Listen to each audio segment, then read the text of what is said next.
welcome back to my read-along of A Tale of Stars and Shadow.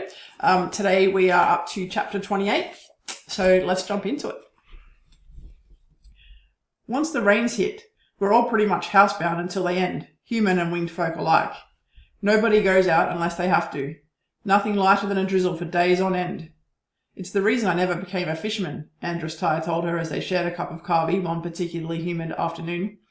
She'd asked him about it, not failing to notice that the upcoming Monsoon Festival was becoming a topic of conversation almost everywhere she went. The festival is a way to celebrate the end of summer and ready ourselves for the rains. How long do the rains last? She shifted, trying to ignore the uncomfortable trickle of sweat down her back. Usually 6 weeks or so. He flashed a knowing smile. And it only gets more humid from now until it finally breaks, and we get the rain. Delightful. She made a face and took another sip of her carby. The warm liquid slid down her throat, sweet and potent at the same time. I'm not sure how much more of this ridiculous sweatiness I can take. At least wait until the festival before escaping back home. It's the only time of the year both humans and wingfolk enjoy together. We're allowed free rein throughout the Citadel to attend the events of the day, though the seating at the stadium for the exhibition game will be strictly separated. She sighed at his mention of the game. As each day passed, she had to fight harder and harder to get the wolves to put any effort in. She continued to remind herself that they were nothing like the elite, hardened warriors of her homeland. Except for Theak, they were inexperienced civilians who'd been dragged into military duty, mostly unwillingly. And deep down she understood their true distress. Theak's words to her had struck home. The Alea match would be a very public opportunity for the winged folk to once again assert their superiority, and her wolves would be the ones to suffer it on behalf of all the humans.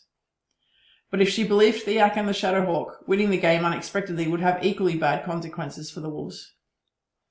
Talyn hadn't grown up as a human in Mithranar, yet even she was equally astonished and infuriated that the princes orchestrated the whole thing. She couldn't even begin to understand their motivations for it. Will many from Dock City go? She asked Andros. The general expectation seems to be that the wolves will be trounced. I honestly don't know. Ty considered his cup thoughtfully.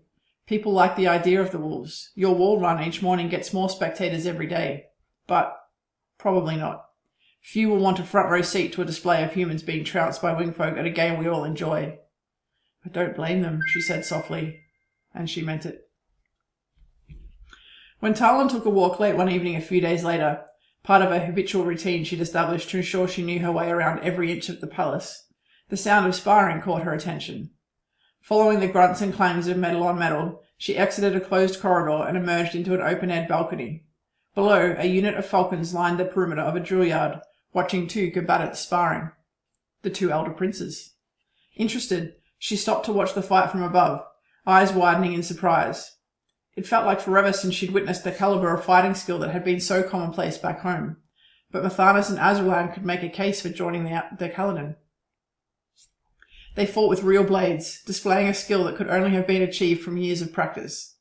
And interestingly, both used their wings as natural extensions of their bodies, dancing all over the court, in the air and on the ground. Sometimes they were so quick that their moves were a blur. It was how all the wingguards should be taught to fight. Mithranar was clearly the superior fighter. Azralan was only barely holding his own, despite his skill, and Mithranar gave him no quarter. He demonstrated his superiority with every lunge and counter, drumming the point home over and over, while Azralan just took the beating. She felt sorry for the Prince of Games. A slight sound came from Talyn's left, and she glanced back, peering into the shadows. Nothing moved. Frowning, she went over to investigate further, almost taking a step back in startlement when Savin stepped out from behind a pillar. Her trained senses usually noticed someone approach before they came into view, but he'd completely surprised her. It was another blow to her confidence. Prince Kewin's young page, Willa, you know him? Savin asked without preamble. We've met. Annoyance at herself made her voice come out sharper than she'd intended. Savin barely noticed, glancing in both directions to make sure they were alone before continuing. If I need to get a message to you, I'll send it through him, disguised as a note from Prince Kewin. She nodded. And if I need to get a message to you? Leave an empty cup sitting on your bedroom windowsill. I'll come as soon as I'm able. Sounds easy enough. Talyn cocked her head in the direction of the sparring. Can Prince Kewin fight like that? She'd certainly be far less worried about assassins getting to him if he could. Prince Kewin prefers pursuits that require less dedication and practice. So that's a no. She shook her head. How was it that Kewin was a Dumnorix? Although, watching Azralan, she had a glimmer of understanding of why Kewin was so determined to avoid anything but parties and women.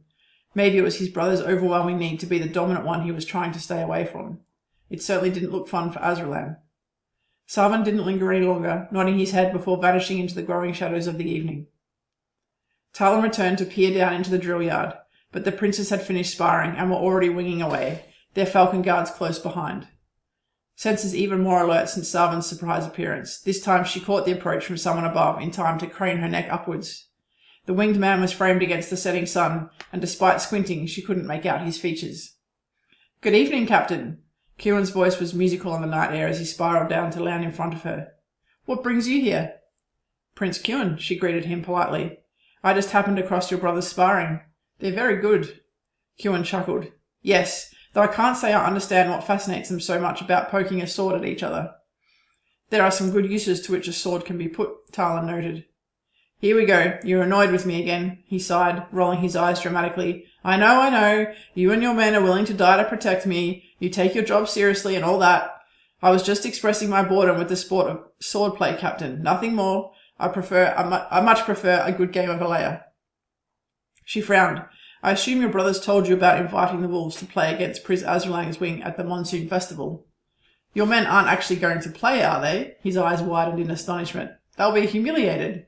"That's what they seem to think too." She eyed him. "I'm told the invitation is an attempt to humiliate not just the wolves, but you as well." He laughed. "Someone has filled you in on the way succession works in Mithranar, I take it." "Don't fear, Captain. I have little interest in being king. About as little interest as I have in having a guard detail, actually. If your men are determined to be humiliated, I won't protest." "Why does that not surprise me?" she said bitterly. This was the one man who should be supporting the wolves, yet he was laughing at them along with everybody else.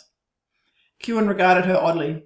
"Does part of your king shield training include learning to insult those you're supposed to protect?" "No," Talyn shook her head. His lack of rancour only served to irritate her further. "That's all me, I'm afraid. I tend to get insulting when I don't like someone." Sari laughed in delight inside her head, an echo of what had always been there. It made her hesitate. She was letting her annoyance with Kewin breach her self-imposed restraint. He waggled his eyebrows at her, leaning in closer. "And with that attitude, I'm supposed to feel safe with you commanding my protection wing?"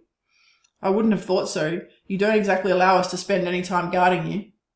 "Well," he shifted closer again, voice dropping to a seductive murmur. "I might consider allowing some close protection at night, Captain Dynan. You are stunningly attractive for a human." "Nice try," she said dryly, utterly unaffected by him. "But if your magic can read my irritation with you, you can certainly sense how uninterested I am in that particular scenario for a whole host of reasons, not the least of which is that you're a little too pretty for my taste." He shrugged languidly, leaning back. "You're lost, Captain."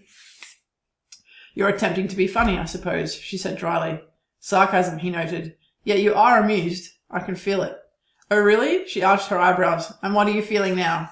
He laughed, the amusement in his voice rich and musical as he stepped back and spread his silver wings wide. "Good night, Captain." He was awful. He had no respect for her, the wolves, or any of the Wingard. A prince at almost 30 years old, and he was literally doing nothing with his life. It was difficult for her to comprehend. She was even further from the throne than he was, yet as far back as she could remember, she'd had the unquenchable desire to do something that mattered, to make a difference. Yet in a way she was almost relieved to have been given a charge so unlikable. She'd left the Callanan because she couldn't contemplate ever having another partner, nor did she want to continue being a Callanan warrior without Sari. She didn't want to care that deeply about a comrade ever again, and being King Shield meant having a distance from your charge. It was necessary to do a proper job. Trust, rapport, yes, but losing objectivity was dangerous. Even so, she couldn't help but wonder how certain the First Shield was that Kewin actually was Dumnorix. There was nothing of them in him, not in his physical appearance or his behaviour. In fact, the only person she'd met so far in Mithranar with any similarity to her family had been the Shadowhawk, with his passionate intensity and the hint of instability she'd caught in his eyes, an instability one would expect in a Dumnorix child growing up without other Dumnorix relatives around him. A chill swept through her. The thought had been half joking, but what if... Why were the Callanan so interested in a Mithranian criminal with no ties to the Twin Thrones? She shook her head at her own foolishness. If they suspected the Shadowhawk of having Dumnorix blood, she wouldn't have been sent here to protect Kewin. The King's Shield wouldn't leave him unprotected. "Tal, this is what you do," Sari breathed through her mind. "This is why we were so good. You put pieces together nobody else sees. Well, these pieces don't make sense. If the Calyns suspected the Shadowhawk was Dumnorix, they would have gone straight to the King Shield. And there is absolutely no way either Sienna or the Caledon would have me focused on protecting Prince Kewin if they believed the Shadowhawk was Dumnorix. She was certain of that with every fibre of her being. Even so, there's something there. I doubt it. We were the same anymore. Sari offered no response to that, and Talyn pushed all thoughts of her partner away. Her job was to protect Kewin and find information on the Shadowhawk. She'd done the second and hadn't yet given up on the first. That was all she had to do. Okay, that brings us to the end of chapter 28. As always, here's the jumping off point if you'd like to avoid spoilers in the author commentary. There definitely will be some in today's. If you are jumping out here, it's been a pleasure. I hope you enjoyed it, and I really look forward to seeing you for the next chapter. Otherwise, let's step inside and have a chat about this chapter.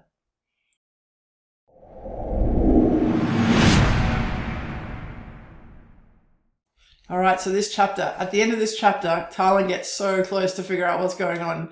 Sari is absolutely right. Talyn sees pieces and puts them together in a way that few other people can. That's kind of her superhero skill. And she feels like, again, that's gone, but it's not. Her brain is still there. It's still functioning.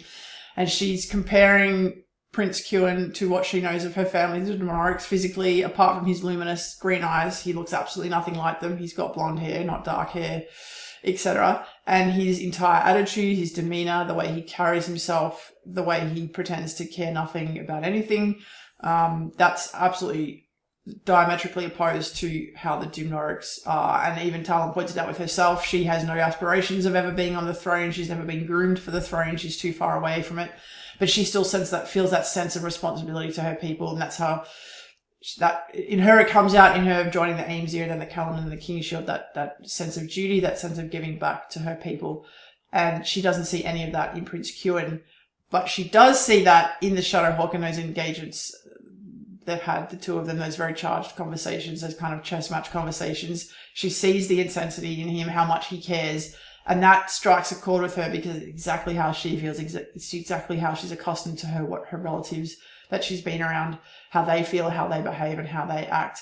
And she's so close to putting those pieces together. But I guess it's such a massive thing to make that jump. She's not quite there yet, but still, she's very close. And Kewin has so much fun in these scenes. Obviously, he does feel that sense. He is the Shadowhawk. He does feel that sense of passionate intensity. He just has to hide that from everyone. And obviously, that's hard for him in front of someone like Talyn, who he respects, who's clearly a very good person, very strong and capable person.